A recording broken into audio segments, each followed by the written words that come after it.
बच्चों, आज का पाठ है पाठ 4 वाक्य। पिछली कक्षा में मैंने आपको भाषा के विषय में पढ़ाया था। जैसे भाषा हमारी बोलचाल की भाषा, जिससे हम अपने भावों को व्यक्त करते हैं। और ये भाषा 2 प्रकार की होती है, लिखित भाषा, मौखिक भाषा। उसके बाद हमारा आता है वर्णमाला।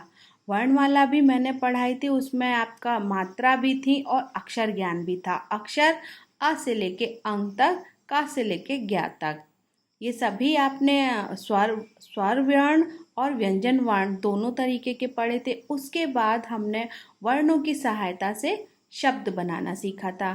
तो शब्द भी आप लोगों ने बनाना सीख लिया था, आपको आप आ गए थे शब्द बनाना। तो आज हम उन शब्दों की सहायता से वाक्य बनाना सीखेंगे। तो वाक्यों में क्या क्या, किस तरीके से हम लिखते हैं, उनको सही क्रम में और गलत क्रम में दोनों तरीके से मैं आपको बताने जा रही हूँ। आप इसको ध्यान से सुनिएगा।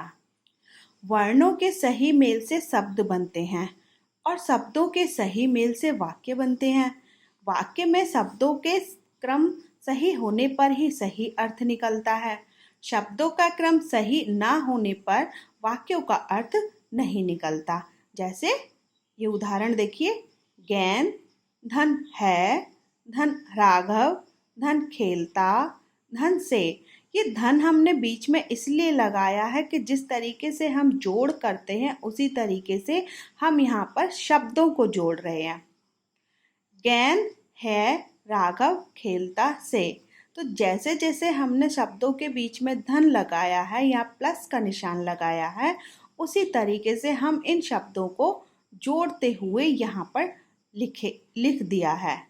देखिए, पहले गेंद है तो गेंद लिख दिया, फिर है, फिर राघव, फिर खेलता और फिर से। तो इस तरीके से इस वाक्य को लिखा हुआ है। यह वाक्य नहीं हो सकता क्योंकि इसमें शब्दों का क्रम ठीक नहीं है, इसीलिए इसका अर्थ समझ नहीं आ रहा।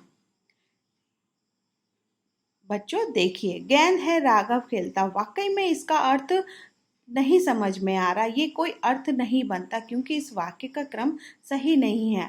अब इन शब्दों को सही क्रम में रखकर देखिए, राघव धन गेंद, धन से, धन खेलता, धन है, राघव गेंद से खेलता है। यह वाक्य है क्योंकि शब्द सही क्रम में है, अतः इसका अर्थ समझ में आ रहा है। चित्र में देखिए, बच्चे का नाम राघव और उसके सामने गेंद दी हुई है। तो यह बच्चा जिसका नाम राघव है, यह गेंद से खेलता है। यह वाक्य हमारा, इसमें इसका अर्थ स्पष्ट हो रहा है, गेंद से खेलना। तो आइए इसकी परिभाषा देखिए। शब्दों का सही क्रम जिसका अर्थ समझ में आए वाक्य कहलाता है। बात बिल्कुल सही है। शब्दों का सही क्रम नहीं होगा तो हमें अर्थ समझ में नहीं आएगा, और शब्दों का सही क्रम होगा तो उसका अर्थ हमें समझ में आएगा और वो हमारा वाक्य कहलाएगा। जैसे आगे कुछ ये वाक्य दिए हुए हैं, इनको देखिए, मैं पढ़ रही हूँ, ध्यान से सुनिएगा। पेड़ पर कौवा बैठा है, कौवा कांव कांव करता है। ये देखिए चित्र में। अभिषेक दूध पी रहा है, दूध मीठा है। यह मेरी बिल्ली है, इसका नाम पूसी है। ये सभी वाक्य हैं और इन सभी वाक्यों के निश्चित अर्थ स्पष्ट हो रहे हैं। हम बातचीत में वाक्यों का प्रयोग करते हैं और अपनी बात को कहने के लिए वाक्यों को सही सही बोलना और लिखना जरूरी होता है, और इन्हीं वाक्यों से भाषा बनती है। जैसा कि बच्चों, मैंने सबसे पहले आपका जब हिंदी ग्रामर शुरू किया था तो उस समय मैंने आपको भाषा सिखाई थी। तो भाषा, अब यहाँ पर वाक्यों से भाषा बनती है। तो इसका कहने का आशय ये है कि जब हम इन वाक्यों को लिखेंगे, वाक्यों के अनुसार अपनी बात को हम बोलकर और लिखकर प्रकट करेंगे, तो हमारी वो भाषा, वाक्यों से भाषा बनेगी। ओके बच्चों।